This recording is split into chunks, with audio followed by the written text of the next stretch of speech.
Sound on.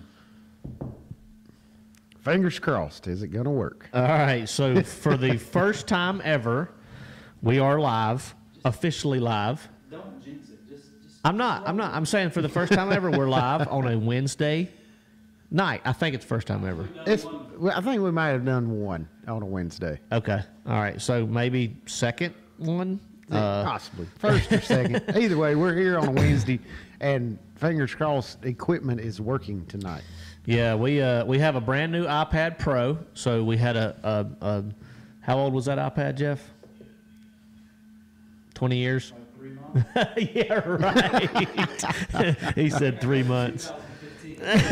Let's see if we can set a Wednesday just night about record. as old as my iPhone. Yeah, so apparently we've been live one other time on a Wednesday night, and sorry, there was a nap. Maybe, possibly. Yeah, possibly. So if we Matt, move your mic. if we break Mike said it's blocking my face. I'm just It glad is. that people want to see I'm my watching face. it on my feed, and I can't see your face. It's like That's it's like worse. Anchorman. It's like I don't know what to do with my hands or my mic. You got to go lower. We come at it from a lower. This is awesome. He's How's fighting, that? He's fighting the mic. Does that look better?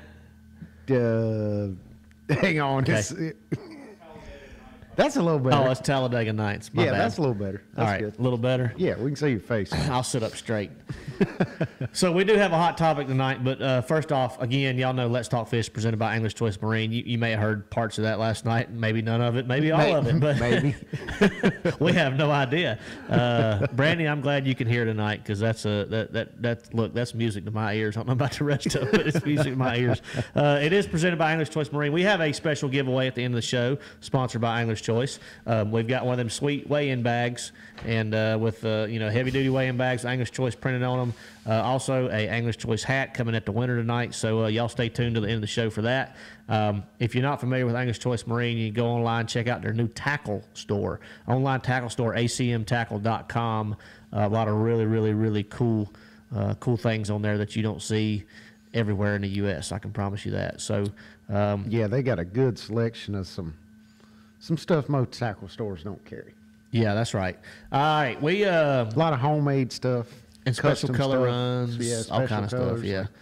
Yeah. It's pretty cool. And a good mix of like international and local stuff too. Right. You know what I mean? Yeah. Like so. Every time I go in there, it costs me some money. A lot of money.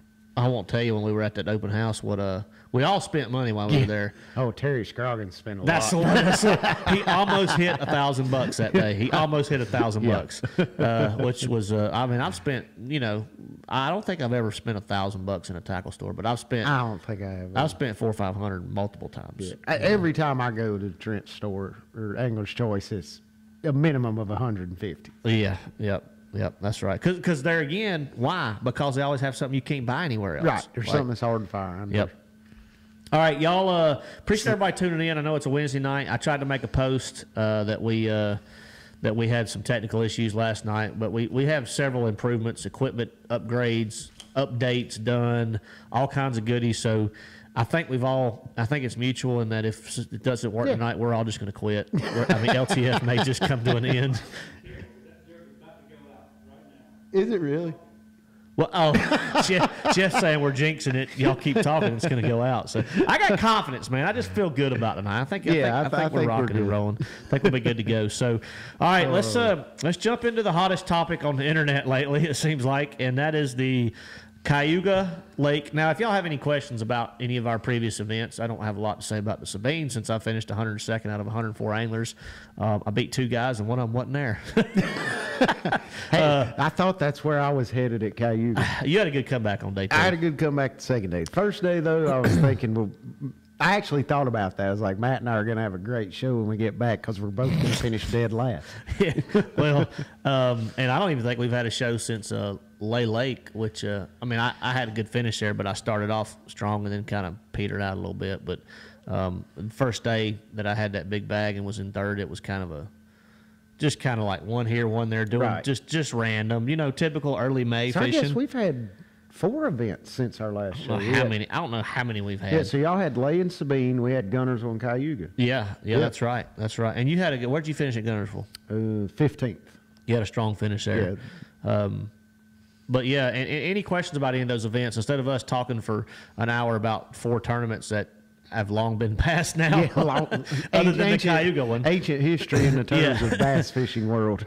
And you know, you had that comment about Cayuga, but I'm sitting here thinking maybe if you'd played the game a little differently, like some of your competitors did, you never know. So let me break down what I did at Cayuga before we get into anything else. Okay. So, and any questions about Cayuga stuff, y'all shoot them over. I'm watching the feed, so yeah. So this is my first time at a early tournament on a smallmouth fishery, you know, a northern fishery. So when it was like full blown spawn, right, and that's what killed me. Like, I was beat before practice even started because, well, not before practice started, but the first minute I put the boat in the water. So I put the boat in the water, and I'm thinking about the smallmouth like everyone else in the field, because I knew what everyone had did the previous year. I mean, I think Dakota caught like a 710 smallmouth the previous year in the summer. Connell won on smallmouth.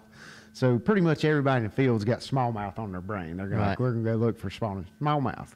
So I run down the lake the first morning in practice, and I get down there, and I start on the east side of the lake, and dude, the water's 52 degrees. Oh, wow. Yeah. Like, were you in 300 foot of water? No, I was up on the bank. Oh, okay. And I guess just the lake's so deep, so it's like 450 feet in the middle. And when the wind blows, it just swirls all those currents around. It can bring in a pocket of cool water on the bank, and evidently it doesn't affect the fish. But when I saw that the first morning of practice, I'm like, well, screw this. I'm going up north to fish for largemouth. The water's 52 degrees down here. Then I get up north, and the water's 64, and I'm like, oh, this is perfect. So I spend all my time trying to fish offshore grass in practice. And after practice is over, I pretty much know I'm about to get my butt kicked. Do you not have a good practice at all? No, I caught a lot of fish, just a lot of 3-pounders. And that was not any good. Yeah. So that's what I did the first day, just hoping that, hey, maybe, you know, if we run into a 5 or 2, we'll be all right. But I went and caught 10 limits of 3-pounders and never caught a good one. And that's where I ended the day. I was almost in last place. So the second day, I decided that I'm going to go somewhere I've never been before in my life, never seen. So I'm going all the way to the southern end of the lake. I'm going to go till the boat hits land, and I'm going to start fishing for largemouth down there.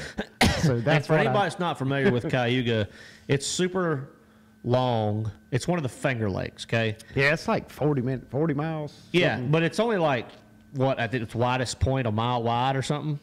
I mean, maybe roughly. I'm just guessing. I think a couple places probably 2.5, 3 maybe miles 2 wide. miles wide or something. Okay. Yeah. Well, and on top of that, it's like 400 feet deep in the middle. Yeah, it's so like, deep. it's a crazy deep lake. Yeah.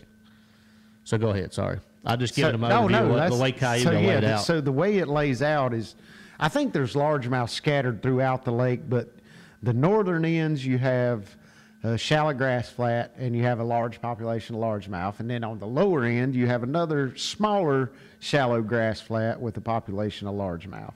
So I went all the way down there the second day, my second day, and I only saw 3 boats all day, and they didn't stay very long, and I ended up catching 25 pounds of largemouth down there, which kind of salvaged my tournament. I caught a couple on a frog, caught my biggest ones on the 4-inch stinger, of course.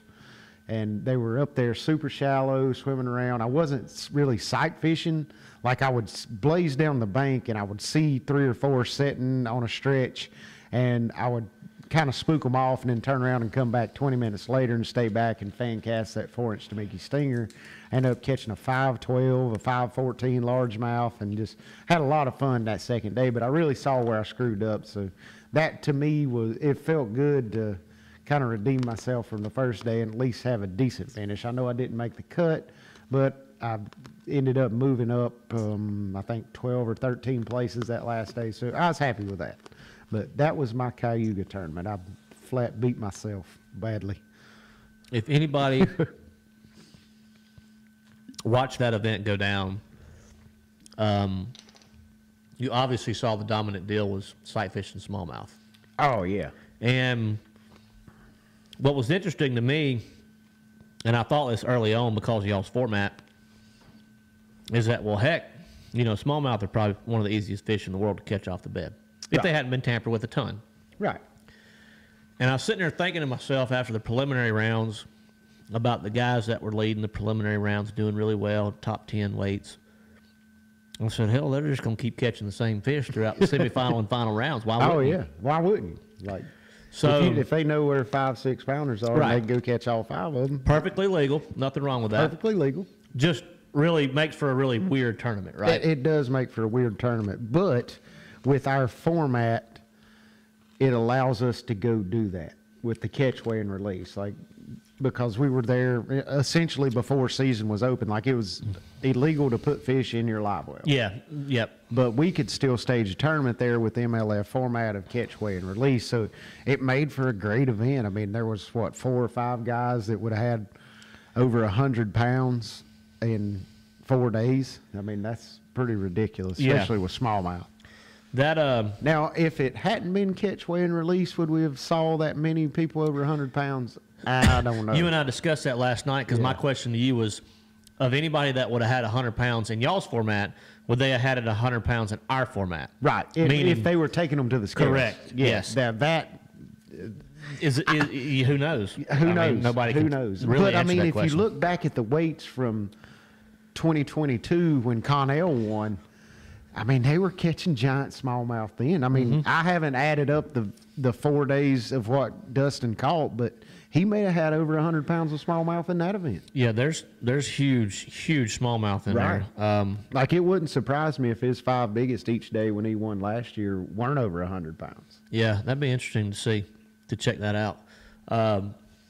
So basically, y'all, if you saw the topic of the show, the title, what was posted on Facebook, whatever, it was talking about, Cayuga rule breaking and or drama or whatever. So what's going on? If a lot of you, what was that TikTok? That guy's TikTok page that was. Oh, somebody sent it to me. I don't remember the guy's Do you know what it name. was, Tyler? You know what that guy's page is?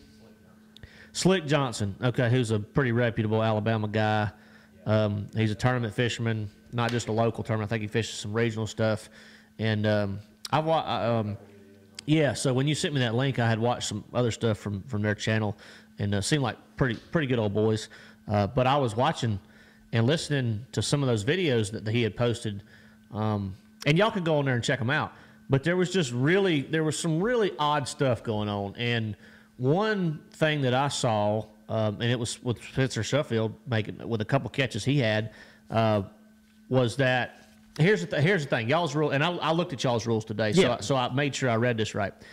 You have to have a sight bass verified by your judge that it's hooked inside the mouth. So I've got it right here. We actually, MLF sent out an email on it today. Imagine that. Well, just saying what's going on. So for everybody wondering, there are some investigations taking place. So I heard that today with polygraphs and things like that going down. There are some investigations taking place. Investigations. I like how you say that. Yeah, I'm trying. Well, I want to read you what this says, so you'll know that they're taking this seriously. Like, it's nothing they're taking lightly and trying to brush off. They are taking this seriously. And let's see. It says they're doing reviews. There may be some adjustments. This is an email to you today? Yes, or to the whole field. Okay. And let's see. So several anglers have come forward alleging some competitors weighed fish that were not verified by MLF officials being hooked inside the mouth, and that some competitors caught the same fish twice while sight fishing. In the same day. You could do it multiple days. You just couldn't do it in the same day. And then it goes on, says, we take these allegations seriously. Thus, a comprehensive video review is currently underway, and they will let us know what they find with that. So I imagine they're reviewing all of the live footage and stuff like that.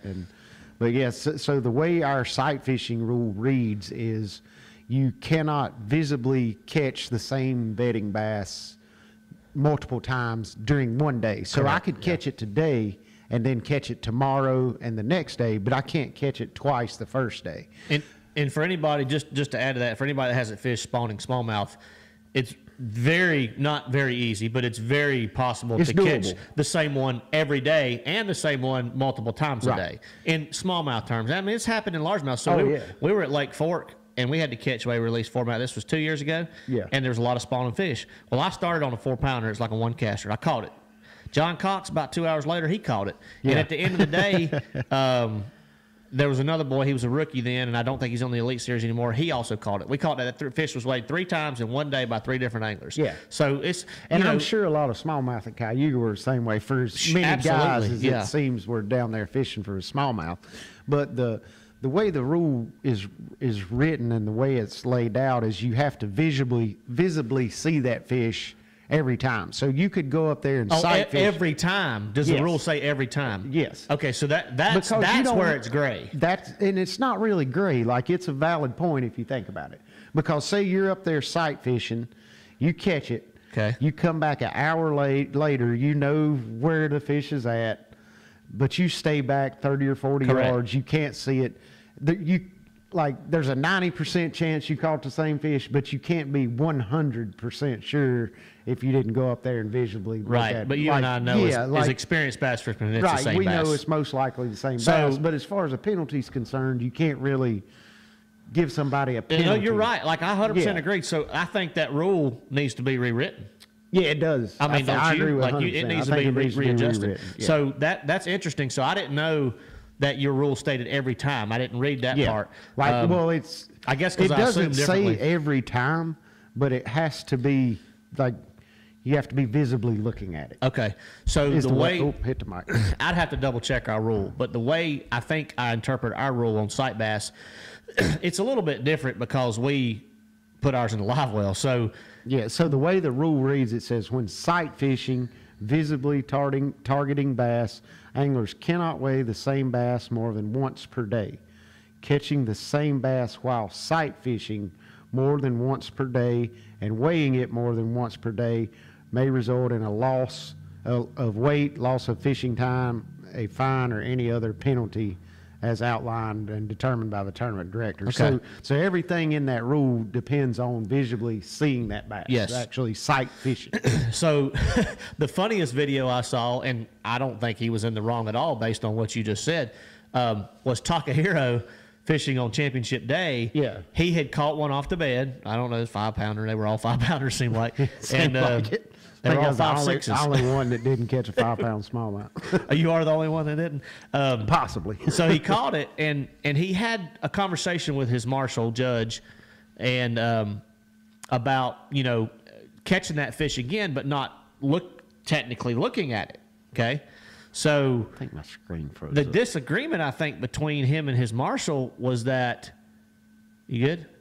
Oh, Tyler's staring at me like all funny, like something's going on. I was scared to death. I thought we had a breakdown.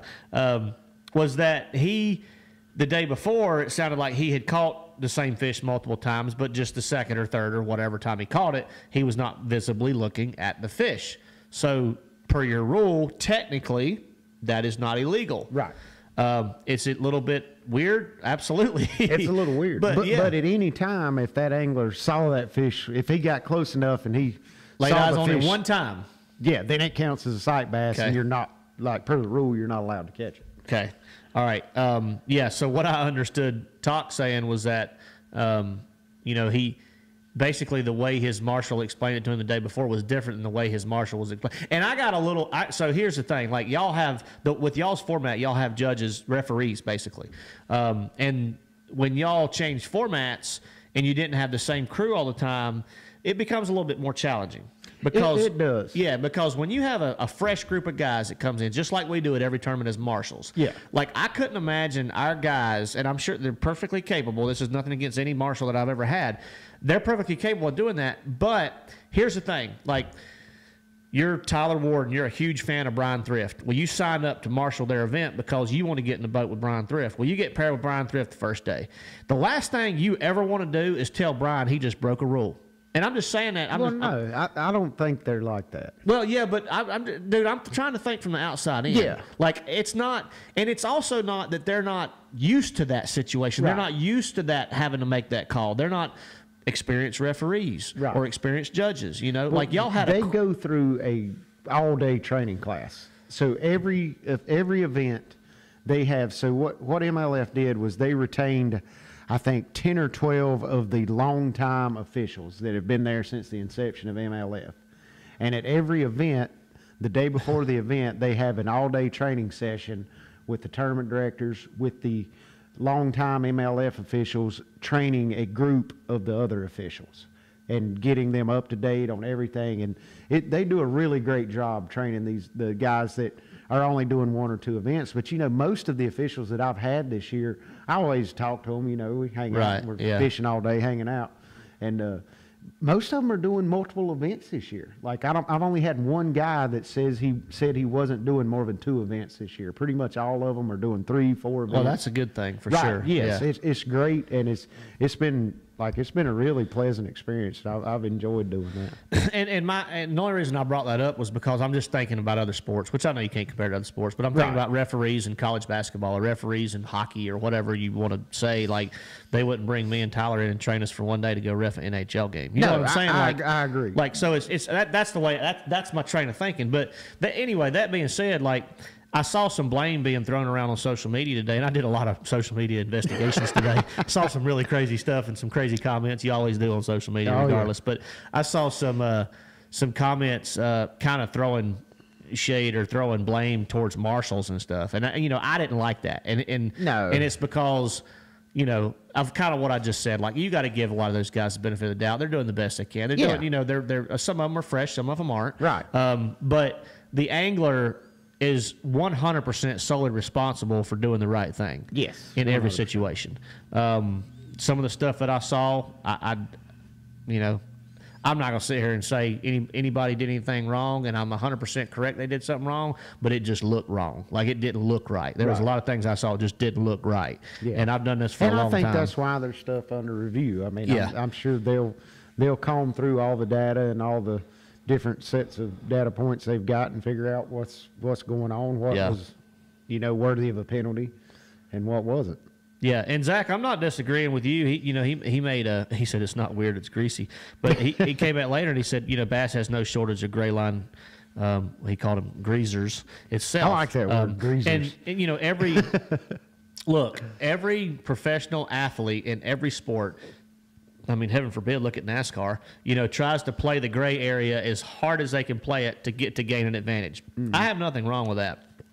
What I do have a problem with is angler knowingly breaking a rule and then slipping it in there, you know. And, you know, when he made a comment here, he said the marshal has to take the word of the pro on what they claim to see. That's not true in MLS. No, that's not true at all. That referee can 100% overrule, give him a penalty, call it in, whatever he wants to do, he can do that. Our marshals can do the same thing. If our marshal sees something out of hand, he can go report us, just like another angler can. Our marshal can. Now, somebody on the bank, not necessarily, but our marshal can. So technically, you know, we're under obviously a magnifying glass all the time because we're on live, we're on the internet. There's videos. I mean, I've seen videos that were edited to make it look like somebody cheated when they actually didn't. Really? Oh yeah, you see that? Look, it's happened in the past. I hadn't seen that. Software, and these little things right here can do amazing things. Oh, I guarantee when I say edited, I'm talking about like skipping a little part of the catch. Leaving a little bit out. Exactly. Yeah. Like, I'm not talking about changing what happened. I'm talking about just leaving some stuff out. Leaving some stuff. And that happens every day online, right? Oh, so yeah.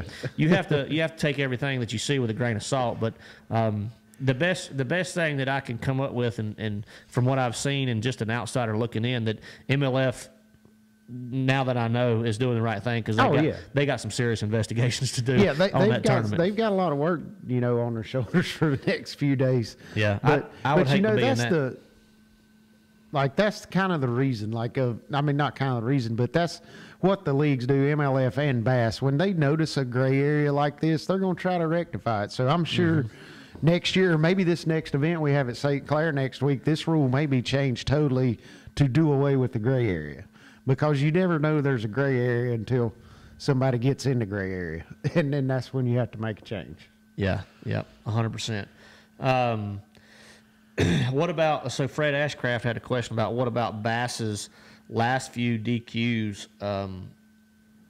So last few DQs, so Josh, talking about Strachner, was DQ'd at the Sabine River event. Now, Fred, there's multiple articles about why he was DQ'd on Bassmaster. I think Bass Fan posted one. A bunch of them posted one. Bass 365, I think, posted one. It was all over the internet. But that being said, from what I understand, and you can verify this through those articles, because they interviewed Josh about it. As far as I know. hadn't even heard about it. So. Yeah, so Josh Strasner was DQ'd for the Sabine River event. Nothing crazy out of the ordinary that he did.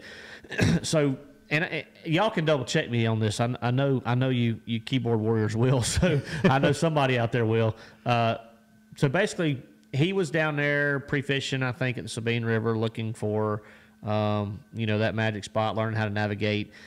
From the report I heard, he wasn't actually fishing. Of course, he was in his wrap bass boat. He gets pulled over, doesn't have a license, gets a ticket. Okay, he goes back and tries to purchase a ticket. Tries to purchase a license for the BASS event that we had on the Sabine River, and was not able to do so because. And somebody correct me on this, and y'all can double check. He was trying to get a Texas, Texas license, yeah. And because he had a violation, had been ticketed for not having a license in the state. He was on a probation period. I don't know if it was 6 months or a year. Yeah. I heard it was a year where you cannot buy a license until that period's over. Oh, goodness. If you had received a violation for not having a license. Right. Which I think is kind of jacked up, because especially in his situation, Josh wasn't down there like on a vacation fishing with his buddies for 6 days. He was down there doing his research. Yeah. He didn't purchase a license for whatever reason. Maybe he never actually picked up a rod. Right. So you don't have to have a license to drive a boat. Correct. Well, driver's license, but yeah, you know what I mean. Yeah, you don't I know have what you mean. Buy a wildlife license. I understand. Yeah, Fred, I wasn't in the boat with Josh. I don't know if he actually picked up a rod, made a cast or not, but that's between him and the game warden and the ticket that he received. Unfortunately for Josh, it cost him a disqualification and missing an entire Elite Series event, which in turn typically destroys your hopes for a classic because you got you gotta crush them all year just to make the classic. So, all right, let's. So Chuck asked if the marshal has to remember where a fish was caught, or do they use GPS? So when the official enters the weight on the iPad for the score tracker, it actually records your location. So they're putting in a location and everything. So yes, they can go back and they can view where an angler caught a fish, what time he caught the fish, how much weight the fish, how much the fish weighed. So they've got a lot of information they can use to figure out if anybody was doing something they weren't supposed to be doing. So they corrected me, and I knew they would if I was wrong. So yeah, that's what I was going to say. Apparently the report was it was from another state that is reciprocal or cooperative with Texas from what he saw. So that's even more interesting to me that Texas would punish somebody that got a ticket in another state. Well, there's a lot of states that are grouped in together. Like if you get ticketed for breaking a wildlife rule in one state, you maybe can't purchase a license in 15 states. Okay, well, I understand that. Yeah. I understand that.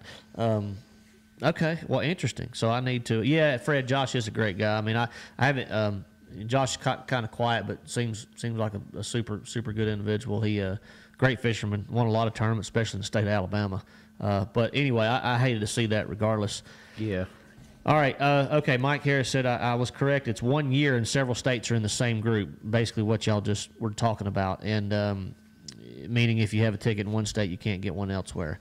That's Dean says ticket was issued in South Dakota from a pre-fish period. Okay, so that was for our Lake Oahe tournament. Yeah. Okay. All right. Interesting. So I'm learning more and more right now. I didn't actually read the article. It's just what I was told. So I was right. I was just wrong in where he got the ticket. Right. So and it's a year. So that's pretty crazy. I wonder what that list of states is because I don't know. We've got some great Googlers. So somebody find us out the list of states. Yeah. So Brian and I never make that. No. No. We buy licenses everywhere we go. But, yeah. I just bought like 6 licenses. Did you today? Well, no. I just got them in the mail today. You buy them ahead of time? Oh yeah. Like for multiple tournaments? No, for St. Clair we got to have. I'm glad you said that. Yeah, we got to have Michigan license, Walpole. Canadian license, yeah. Walpole license, Walpole pleasure boating license. Oh, I didn't know about that one. Oh yeah. There's like 4. You got to have your Ontario card. Yeah, your sportsman's card or whatever I don't know. it is. I got a letter with like 5 different licenses. $300 worth of license to go catch a smallmouth. Interesting. I got a funny story about that real quick. It's not funny actually. It's pretty bad, but And I've never told this on LTF, but we were Oh, it's fishing. getting good. Well, you know Bill Taylor well, like I do. Yeah. And bless him. Everybody loves Bill Tayller, but he's retired now. And Bill was always a trip. But him and I kind of had a few words one time, and I'll tell you why. This is the story. And I said, so I'm up at St. Clair, okay, fishing FLW tour event. This is 7 or 8 years ago. You were fishing it.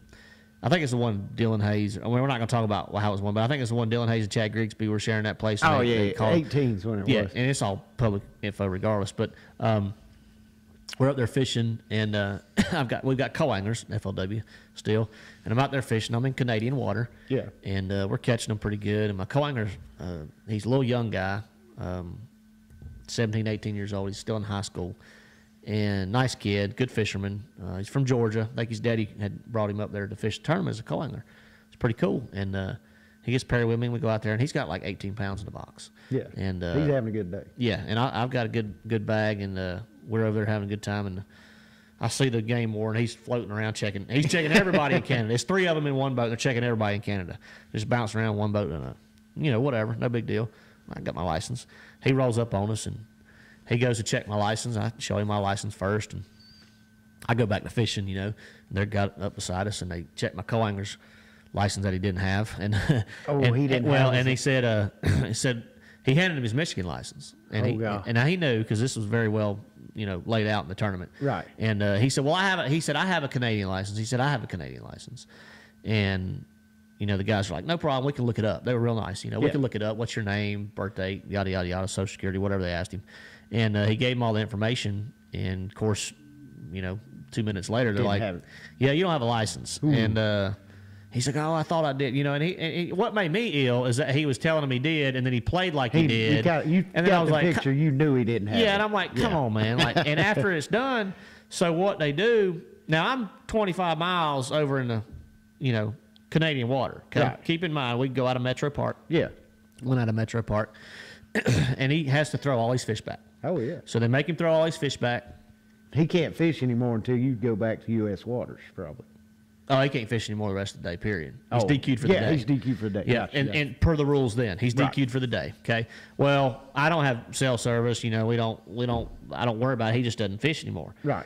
Well, we get back into U.S. waters, we fish, yada, yada. We go in, and Bill apparently, maybe he talked to my co-angler, talked to somebody or whatever. They found out. Maybe Canadian police reported. I don't know. Yeah. So he comes up to me in the weigh bag line, and he's like, Matt, I need to talk to you. Oh, God. And I'm like, all right. What do you need, Bill? And he said, well, he's like, you're kind of in violation of rule so-and-so, so-and-so by not reporting the violation that took place on your boat right when it happened. And I said, are you talking about my co-angler not having a license? Yeah. And he said, well, yeah. And per our rules, you have to report that immediately. I said, Bill, let me tell you something. I said, I'm 20-something miles into Canada. I don't have service. And if you think for 1 second that I'm babysitting and that's what I'm out here doing, you've lost your mind. I said, that means you want me to run 20... You're not even in the same tournament as the co-angler. Yeah, you want me to run 20-something miles back across to the bank to where I could come up there and tell you, or back to where I have cell service, just so I can call you to tell you my co-angler didn't have a fishing license and he got DQ'd. And you know what? After I said all that, he said, well, I'm gonna let this one slide. I'm gonna let this one slide. And I'm like, well, I think that's a good idea, And you're talking about DQ in my catch, and I said, look, I ain't. My co-angler did what he did, I'm out of it. Like, I'm just out here trying to do my job, Yeah. And anyway, well, I just had to tell that because it was it related directly to kind of what we were talking about with fishing license issues. But other than that, I've never had anybody in my boat that didn't have a fishing license. I hadn't either. No? So have you ever had a ticket fishing, Brian? Nope. Yeah, me neither. I might have had a couple hunting, but I've never had any fishing. I've never had one hunting. I'm trying to think. No, I know I haven't. I did get a ticket one time for duck hunting without a plug, but in my defense, I didn't know the gun didn't have a plug. It was a barred gun, and I didn't check it for a plug. That's always the story. That's always. That ain't my gun. Yeah. That ain't my gun. I don't know whose gun Exactly, that is. Jay. Yeah, gee, thanks, Bill. Yeah. All right, let's. I'm trying to back up on some of these comments. What? It's Wow. 48 states. 48 total states, the- but not every state enforces it. Okay. Oh, That's interesting. We need a list, y'all. We need. I wonder if it's government controlled. Or Yeah, maybe. Like, I don't know. Yeah, that's interesting. I mean, it makes sense because that's a good deterrent to keep people from breaking wildlife laws if they do enjoy hunting and fishing in other areas. Yeah. Yep. All right. Any questions? Any comments, y'all? We appreciate everybody tuning in tonight. I know it's a Wednesday night. It's a little off, little not that's not normal nights for us. But No, maybe we should just move to Wednesday since just everything move to works Wednesdays? everything seems to work well on a Wednesday. yeah, I mean, I don't think I have any issues with that. It might actually benefit our lifestyle more now because both my daughters have ballet on Tuesdays now. So Yeah. Well, the new ballet schedule hadn't come out. It starts back when school starts back. So I'll keep you posted on that.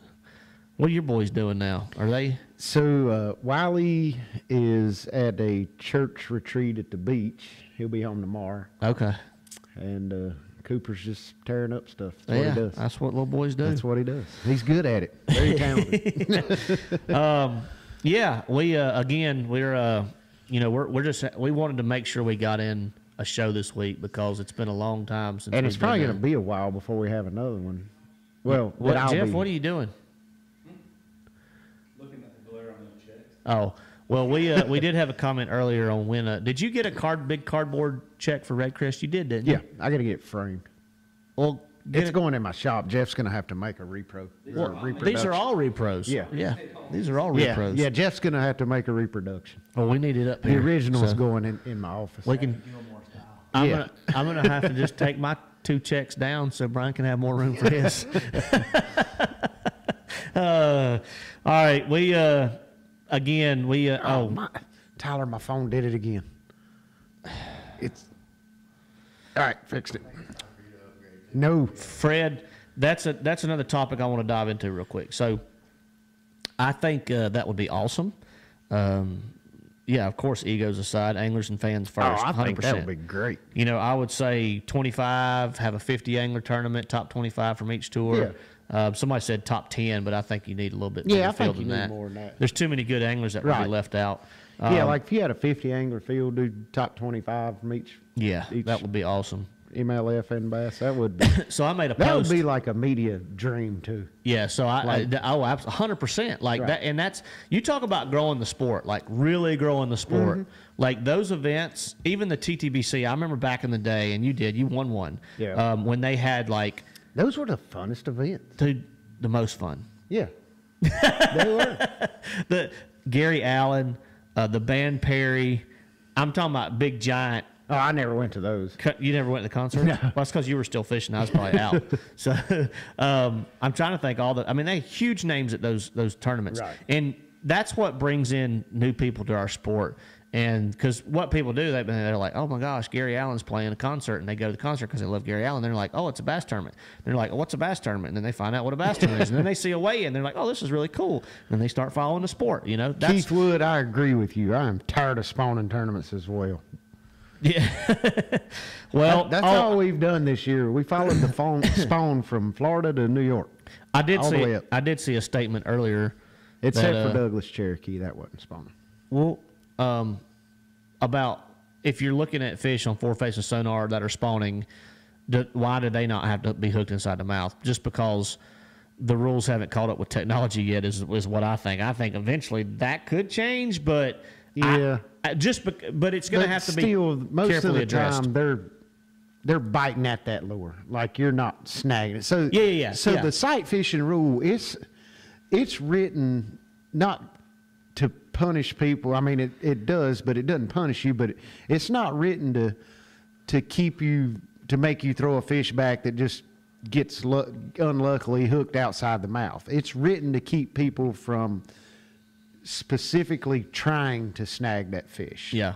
That's why it's there, and that's why the rule exists. Because, I mean, I guess way back in the day, somebody might take a treble hook and just try to stick it in the side of them. No, they hunted like I fished with some old timers. Yeah. That they would all be like, yeah, we just snag them off the bed. They could not. Some of them could not believe, and some of them are not with us anymore. I mean, I'm talking about like Way 30, back. 40 years ago, 50 years ago, in tournament fishing, local club tournaments and stuff. Guys would take like, big Rapala twitch baits with 3 treble hooks on them and upsize the treble hooks, and they would literally snag spawning fish. Now, the fish would show semi-interest in the bait, but as soon as it did, they'd just be like, whoosh, you know, and they'd snag them. And some of them, it was so funny because when you and I learned how to bed fish, we learned how to bed fish and hook them inside the mouth and make them react and catch them, the right way, the sporting way. And I think that's what 99% of all anglers do. No, for sure. Even on lower levels. But some of those old timers were like, there ain't no way he's catching all them fish inside the mouth. They just assumed that people were snagging them. Yeah. So it was kind of funny. But that, that's all changed. And that's long gone now. Like, I don't think we see, Mike Long, Mike Long's out there everywhere anymore. There's a little bit. I hadn't heard his name in a while. I hadn't either. I just saw it. Urban posted it. So, God, Mike Harris said Randy Blockett agrees with me on spawning fish. I don't know if that's a good thing or a bad thing. Talking about spawn tournaments. I'm assuming like I don't mind spawn tournaments, but I want some other things too. I don't want them to all be spawn tournaments. Well, it's rare though. Like we've had. Let's see. Murray was 50-50. Santee was not really. I mean, there was some caught off the bed, but not really. I guess this is the only. Murray was spawn played a good bit when we were at Murray. Yeah, it was about 50% of our tournament. Yeah. But that being said, but even like when I talk about spawn tournaments, I'm not just talking about sight fishing, but fishing for fish that are spawning because it's so technique specific. I mean, you're going to have guys flipping, pitching, something like that. Sure. Like I'd like to see an equal mixture of pre-spawn events, spawn events, post-spawn, summer events, and fall events, where you kind of run the whole gamut of, the yearly cycle of a bass, instead of all the tournaments be focused around that spawning period. You might fish a lake that's a week before they start spawning, or when they start spawning, or a week after they've started spawning, which it seems like that's where all our events have kind of fell into this year. Yeah, it's been interesting for sure to watch how this year's unfolded. But and there again, even when you schedule these events, if you spread them out 12 months out of the year, you got less chance of this happening. But with the crazy weather and how we jump around states, right? Like we've seen spawns happen, early April. We've seen them happen in May. We've seen them happen in March. Yeah, well, so the Norman Redcrest. Like I've never seen fish on the bed at Norman the second week of March. And, and there were guys catching them at Redcrest off the bed, which is crazy. Yep. That's very true. So, fall tournaments. We had that. Obviously, fall tournaments are in theory and typically true that they're tougher events. There was a lot of negative feedback about the Sabine River just based on the fact of how big the fish are.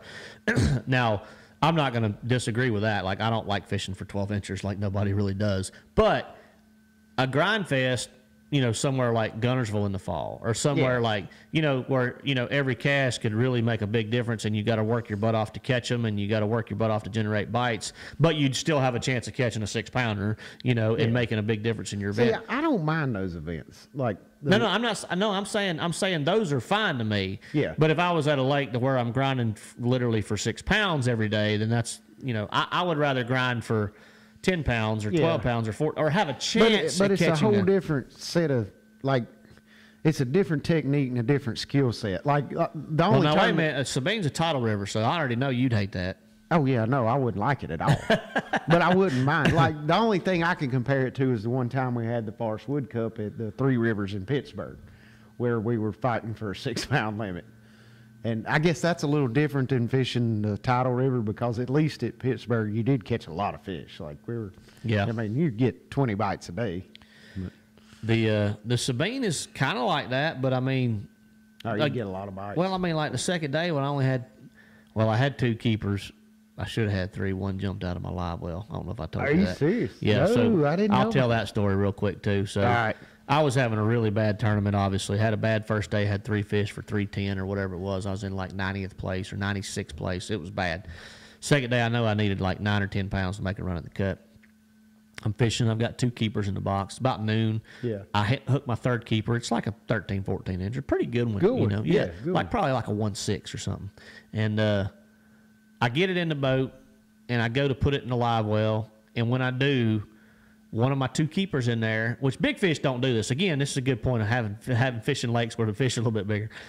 This little sucker must have been sitting down there at the bottom of the live well like this. He was spinning. He was getting his motor wound up. I opened my starboard side of my live well, and that sucker looked just like one of those mullet down there.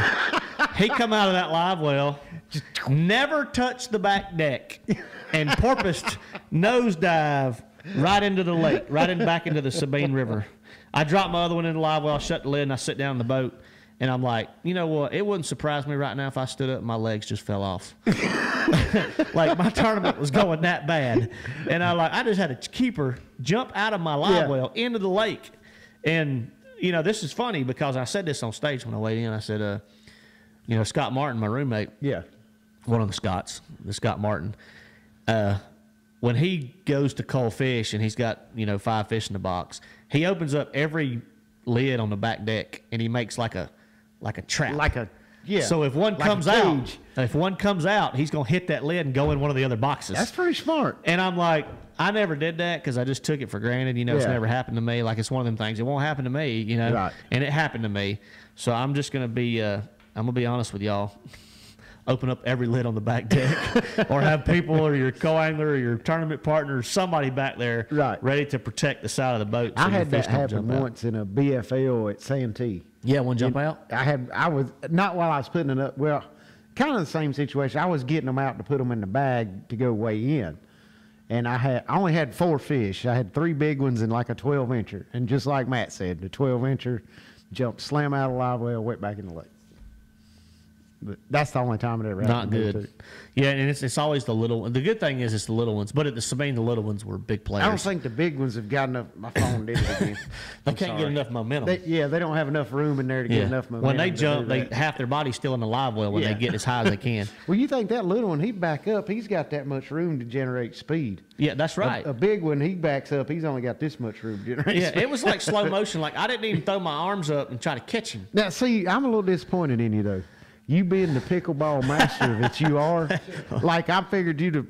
Okay, so in my defense, in pickleball, I'm like anticipating your shot because I can see you, and I can see your racket, and I can see the ball. I'm not anticipating this dude coming out the live well at 110 mile an hour.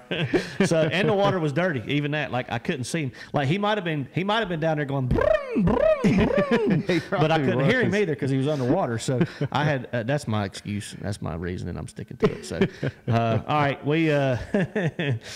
A bass tournament, the bass championship, like in October, like a mixed deal. You know, that's when they used to do the TTBC. It was in the fall. Yeah, it was in the fall. I would give anything to see like a tour championship like that, like a multi-tour championship. I would too. It would be fun. I wish the leagues would both come together and do that. Hey, Keith Wood, you know it's so funny he said that because I was scrolling back. I hadn't seen anybody. You hadn't seen the academic mailbox comments? I just seen one of them. Okay, so if you read those comments, I just asked the academic mailbox if it's a bot. Really? Yeah, ask it. Academic mailbox. Are you a bot? Are you messing with me or are you being serious? I don't know. We're going to find out. I don't know. I don't know anything about this. Well, if you look, so it's funny because I think Keith Wood's dead on. Jeff about fell off his stool in there, I think. Yeah, I mean, you can't embarrass somebody that's ignorant on the subject because I don't know. No, so if you've probably never been on our YouTube channel, have you? No. Okay, you've never watched the episode or looked at the comments on our YouTube channel, right? No. Okay, so angler through and through. If you angler through and through, oh, that's funny. So academic mailbox makes some posts on our YouTube comments on some of the shows, and they're some of the most complex, intelligent, educated responses like you see here. Maybe it's a really intelligent individual. It might be Ronnie Moore.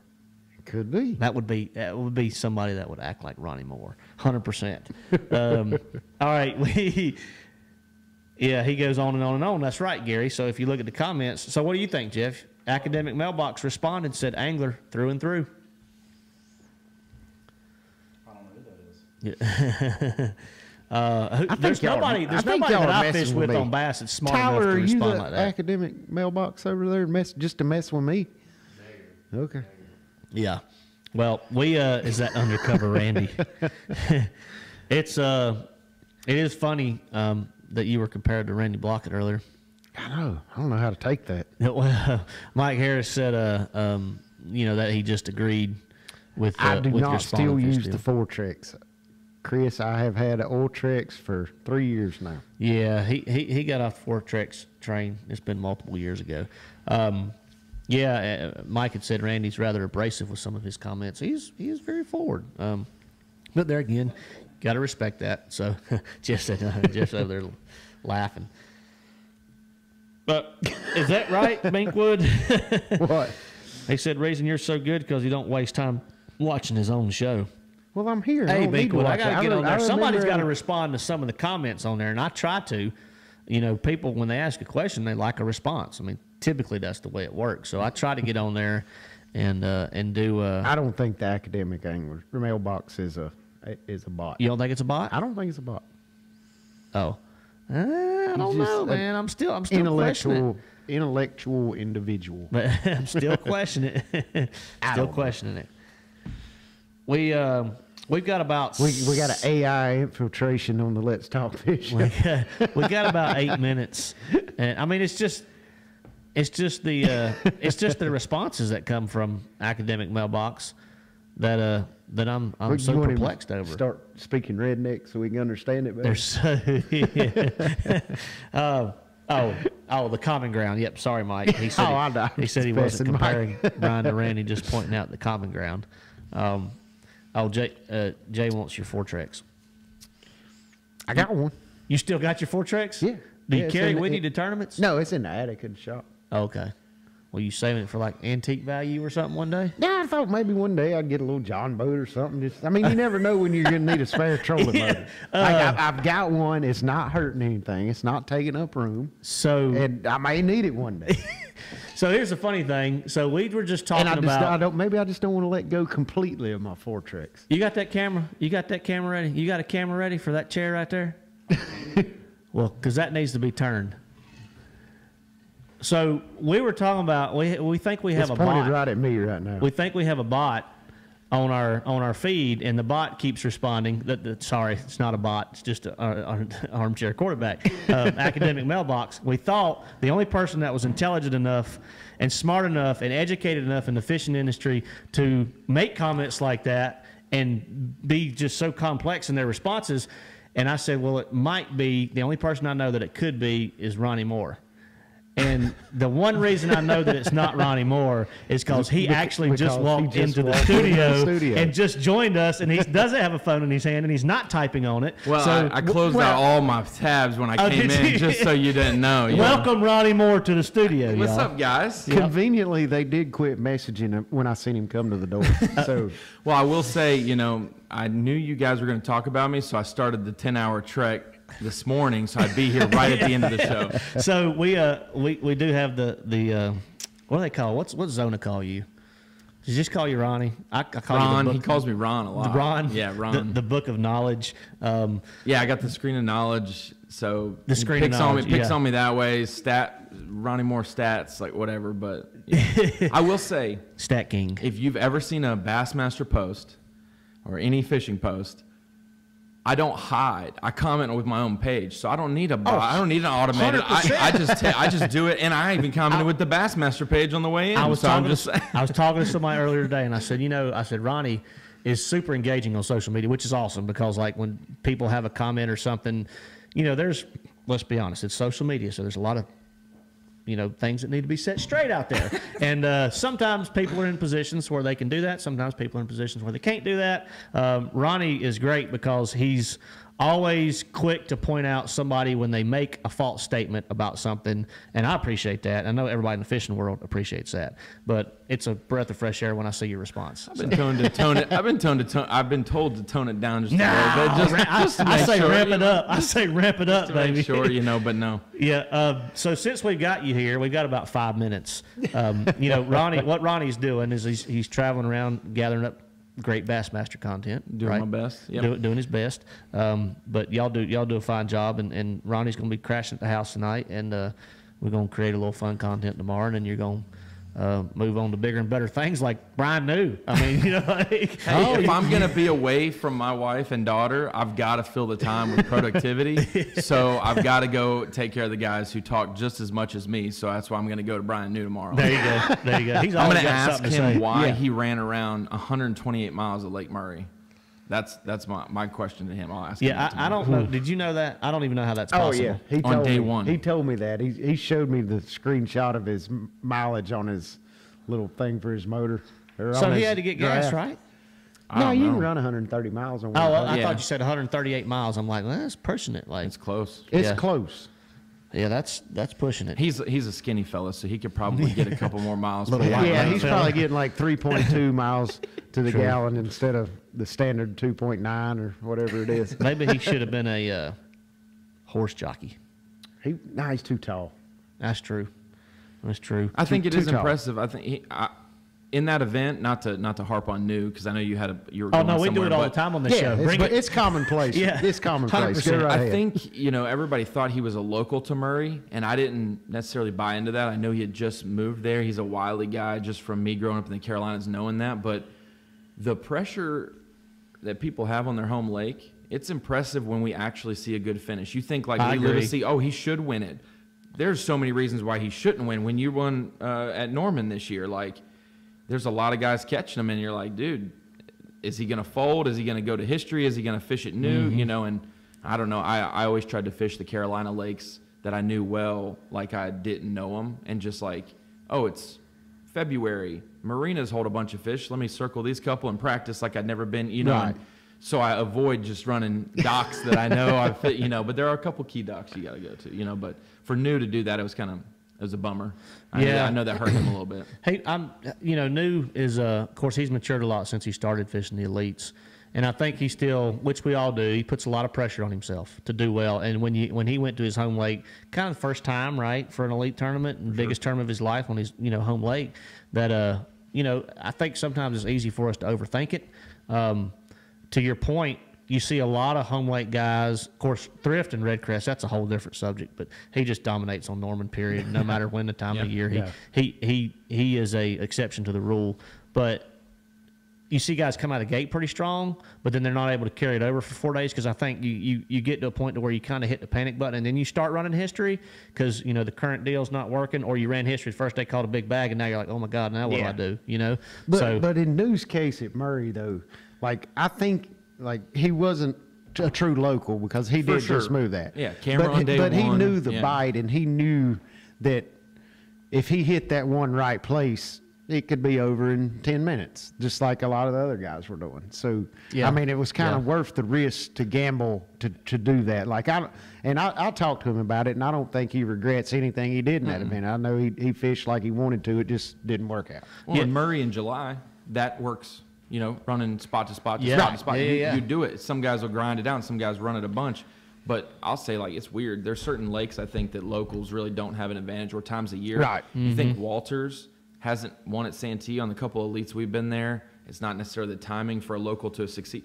Buddy Gross at Chickamauga. But you put an MPFL at Santee, Walters wins it. You put an Open or other events on Chick, Buddy Gross performs well. It's like the elites, they just get timed in a weird time, and you're like, oh, I don't actually have an advantage here. Right. Yeah, for sure.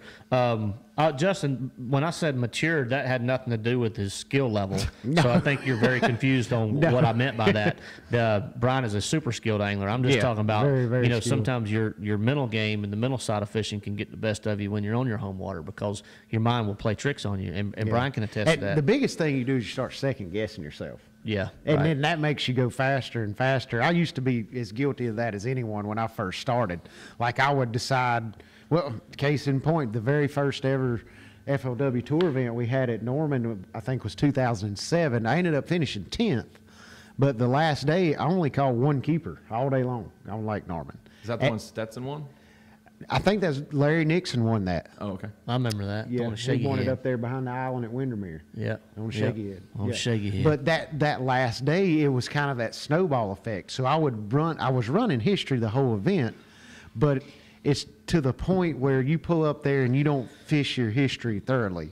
You pull up there, you make 2 or 3 casts, you're constantly switching baits, and you're never getting really settled in. And then you just, as the day progresses, the snowball keeps getting bigger and bigger, and it starts rolling faster and faster, and you're fishing faster and faster and fishing over top of fish instead of making them bite. I think that's the biggest demon that locals have to fight on a lake they know so much about is that rushed feeling where, you know, I've got to hit this, and then I need to run over here and hit this, and this. You've got to kind of pace yourself and don't get stuck in that rut because it'll burn you down. Like in a hurry. 100%. Keith Wood won't know if Ronnie's going to ask a trivia question tonight. Well, you might just be in luck, Keith. So we're really out of you on the time. spot. I can ask But- a trivia question. Yeah, I don't know if I'm right. asking the trivia question. We can ask it. First of all, let me just tell you the rules about our trivia question. Okay. We have a giveaway sponsored by English Choice Marine, who presents our podcast.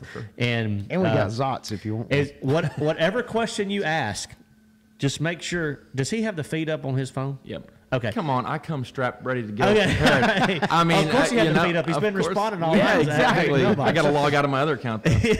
All right. So as long as you know the answer to the question, our rule is the first person that shoots it through your feed is the winner. So Period. can I do a 2-part question? Like, As long as they You can answer do it, whatever you want on they our just show. need to answer it in one response. okay, So, yeah. So I'll say, you know, Yeah. part, and then I can, I've got one off the top of my head. So real quick, well, I figured the Book of Knowledge had every question. He has every question and it's answer. wrapped up. 2023. It's the iPhone of knowledge. We don't do books. iPhone anymore. Yeah, knowledge. that's true. Unless you're like me and you've got an iPhone 8. Oh, Jay's got a question for Ronnie. He said, Ronnie, will you ever allow Canadians to win fantasy fishing prizes? That's not on me. That's not even on know anybody it's in Birmingham. That is on like sweepstakes winners. I even see like pros do that. They're giving a giveaway and their sponsors won't let Canada be involved. I mean, y'all got to fix your own country before we can give y'all free stuff. Y'all got to get before you free stuff. Agree. Keith Wood said not with this crowd. One part. Oh, yeah. He questions, said, Ronnie. no, you can't have 2 parts with Yeah, this crowd. one He part said, got to question. be one part. Okay. Yeah, you should see some of the answers we get sometimes. There'll probably be some answers come through before you finish the question. That's so, fine. Yeah. yeah, 100%. It'll be I like tend Jimmy to Houston, speak Bill before I Dance, finish Larry listening. Do what? I tend to speak before I finish listening Oh, anyway. well, we're all guilty of that. So, all right, y'all. I know we've run out of time, but Ronnie busted his tail just to get here for the last 10 minutes of this show. So we appreciate you doing that. There's 6 cops outside that I told them, like, I'll be out in 10 minutes if hold y'all on. just Just wait. hold on Just a wait. second. Yeah. Hold on There's a a lady second. and a dog, and so they were all spooked when the cars pulled in. See, look No. at the feed. I've got like 5 answers. Yeah, we right already there. got answers. 18.4 is close. It's close. Okay, so Jekyll Island, I've got one for 1913. you. All right, y'all. This is the trivia. This is for the Bass Live folks. If they watch Bass Live, they should get this. So it's going to be. I'm sure we got a lot of those. So, all right. So Ronnie's asking the trivia question again. Ronnie is in charge of the feed Matt and because myself do not know the answer. we don't even know the answer. We don't know even the know the question. So, Do you want to mute and get the answer? No, no, it's because up we'll to screw Ronnie. around It's and all not on mute it. Ronnie. Like if Nobody Tyler's can in be charge of mad the at sound, us we'll screw tonight. that up too somehow. So, I'll give right. y'all a chance to guess it. When I start seeing a pop, I'll give you guys a chance to guess it, and then I'll reveal it. So I'll give y'all a chance to do it. as okay, well. you're going to need 2 hands because that feed's going to fly when you Our ask this people are question. pretty good. They may get Okay. it. So Here we go. just for explanation, last year, 2022 Elite Series, one angler got a check in all 9 elite events, and that was Brandon Lester. We've gone through 6 this year. Who are the 3 anglers that have made a check in every event so far? Ooh, that's a good one. That's a good one. That's a good one. 3. They have to name 3 anglers. Yeah, I was gonna do how many and then who are they, but I kind of couldn't explain it so without that's saying good. 3. I like Three, that. 3 3 are. names of elite guys. That have all That have cut made checks and And checks. so now Okay. I ask y'all, since it's 3 answers, if someone gets 2, if no one gets No. 3, if someone gets 2, No, they don't somebody get will it. get it. No, it has to. First of all, it has to be all 3 of them in the but same now- Stanley answer. Mitchell's close. No. So All right, is here. it Hey, do me a like favor. 50 place and above checks? Yes, Or- yeah, okay. like make the cut. You got to make Yeah, the day okay. 3 cut. Yes. Write it down. Write it down on there. Oh, Matt's close. Matt was close, but he did not get it. Ooh. Yeah, we need all 3 answers in the same. Boys are gonna look at the AOY and think it's just 1, 2, 3. Yeah, I'm I'll gonna just try. say that. I'm gonna try to help you. Mike, that's rude. Matt's not right. Buddy's not right. Well, Ryan said we the just same talked thing. about That's me and not you right. finishing dead last. So I think that's where yeah. that comes No, I haven't seen it yet. You guys have got 2 of them, but you do not have the third. Man, yet. I could have been on that list if it wasn't for Sabine. from. God. So pitiful. All right, well, I Ronnie, still don't see it. Ronnie didn't slide me the paperback, so we're gonna. Oh, here you go. Brian's got it. Short arms. Oh, the That was a good idea. That's a smart man right there. Here, let me see. Still it as don't well. got it. Still don't got it. Still don't got it. I'm sorry, I'm not talking to the mic. I'm- Bill I'm- Dance, Jimmy Houston, and Scott Martin, or Roland Martin. I guess he's doing Roland for that one. Dance Houston Oh, Martin. that's tricky. It Yeah. is tricky because That's one of them's not tricky. super Right. high. So let's He's got a get- bunch of 20s and That's 40s, but tricky. no top. We've I'll give y'all a hint. I've seen 2 out of the 3 Yeah. right in a bunch of and comments. a bunch of comments have 2 of the 3 right. So this is 3 guys that have all cashed checks in every event this Watch, year. the person's going to get the 3rd one, and they're going to miss up one of the first 2. Wow. That's This is impressive. impressive. I've stumped them. Ronnie, I have I That's figured a you good would. question. That's a good question because it's I deceiving. did it at the Screen of Knowledge because there were 6 anglers after Lay that had made every cut, and then there was only 3 that made the cut after. Then Oh, there well, was you, Sabine mean, as you well. mean every top 50 cut? Yeah, so made the cut. The little Not- checks don't count. no, Okay. No, all no, right. no. So, you know what's We funny? still ain't seen it. Dude, we struggle. Jeff's helped me monitor, and he's not This not is shaking, good. tapping me on the shoulder yet. This is good. Every Tuesday, you don't know how bad we struggle, Ronnie, to come up with a trivia question. I just And- need to text you Tuesday yeah. mornings. There's He like just 6 that I walks in did. and pulls. Yeah. He's like, I got like 12 I can answer. There's 6 that I don't get to on Bass Live before because we're catching them too good or it's fun, and I'm like, I'll Yeah. save that for later. Oh man, This is interesting. Guys, so we're going to give them another minute or 2, and we're going to give I them hate one that of we the 3 if I it's hate not that we found. stumped them. No, I like Walter it. I Cobb like it. suck up. No, I don't think John, no offense, has cashed more than 1. It's been a tough year for him. Rookie year. Here, let me see it again because I forgot one of them. Nope, wrong one. Never mind. Wheeler. Oh, that says Welcher. Never mind. Yeah. Basically the same person. Same but different. Different, yeah, certain traits are the same. Sorry, I should clarify. All right, we're still still hunting. hadn't This seen is it. amazing. This We're is still good. hunting. All right, I hope you weren't hungry, Ronnie. All right, I say you give them one. Give them the most obvious one. Our Angler of the Year leader, Kyle Welcher. Okay. Okay. So there's your one guess. Welcher is one of 3. So you've only got to come up with 2 now, guys. This is sneaky. I like it. And he's a dude, the 3rd one that no one's guessed is one that I really do expect to win a classic one day. He is so The good. one that hasn't even been named at all. Yeah, like the I 3rd haven't one that seen hasn't it- been I named haven't at all. seen his No, name yet. No. That's another good hint, y'all. The That one is that a we're good hint. missing, I haven't seen him. We have not seen his name, period. Man, we don't have as many. I'm disappointed. Y'all need to watch Bass Live more. We're gonna come on. You're killing We're me. going to have to give him number 2 in a minute. You're going to have to give him number 2 in a minute.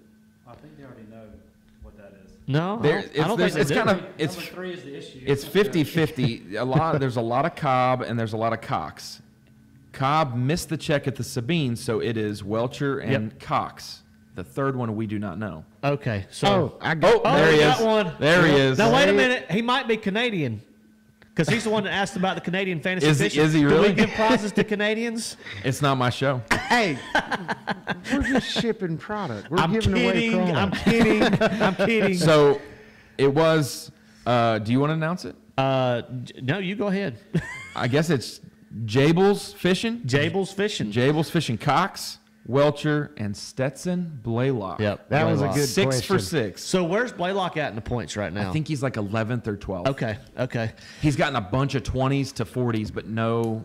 Had a good year, but hasn't had really, that one or yeah, 2 not that breakouts. shining Yeah. moment yet. And it's He amazing. was in the top 10 at Sabine, but I think he fell just below the cut and lost 10 or 20 points. Gotcha. And then that made him fall, out of the top 10 in AOI. But Got you. yeah, Well, 10-4, we appreciate it, Ronnie. Jables. That was a good Great, one. great question. Jables, you may or may not know the drill. Send us a message Oh, to yeah. our He- Facebook he's got a he page. U.S. says, "I do smuggler. have an address He's got a you can U.S. use." smuggler. What? He says, I do have an address. Okay, U.S. good. address. So, You- Jables, send us a Perfect. message to our Facebook page, the Let's Talk Fish Facebook page, and we'll get that out to you ASAP. I'll shoot it over to English Choice. You'll get your heavy-duty weigh-in bag, your hat, your goodies. We'll get them out ASAP. So, congratulations to you. Congratulations. Ronnie, thanks again for jumping in, man. Yeah, that course, was man. fun. Sorry, I was a little delayed. So now, No. from now on, Matt can never fuss at me for not coming up with a trivia question. Why? 'Cause we've got missed out.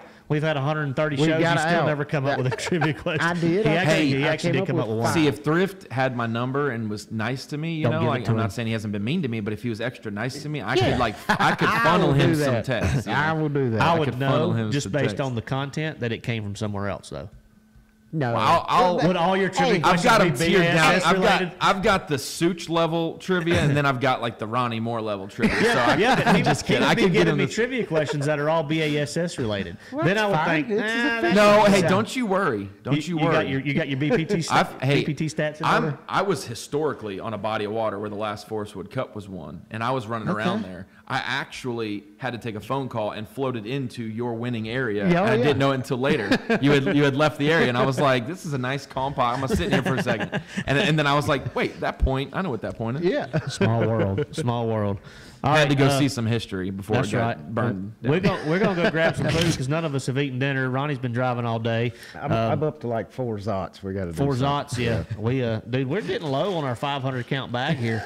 We're probably 300 deep, don't you think? Ish. I would say Yeah. at least. Your doctor could probably tell you. Have you had? No, I don't need to see him about my zot problem. Have you ever had a zot? I have not. Change your life, man. Change your life.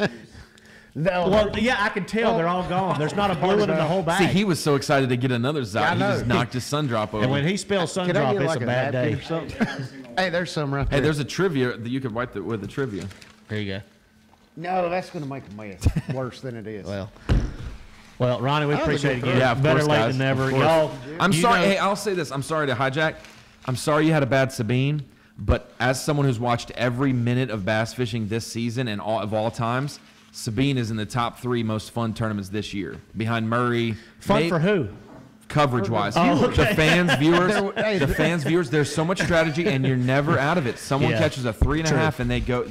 They're in the game. And, I and always- nobody's scary. using forward-facing stone. I always Exactly. said that, and you know, it's not Exactly. like there's, and you know, I look nothing against smallmouth tournaments. I love smallmouth tournaments because they're fun and you get to catch a lot of them and they're big.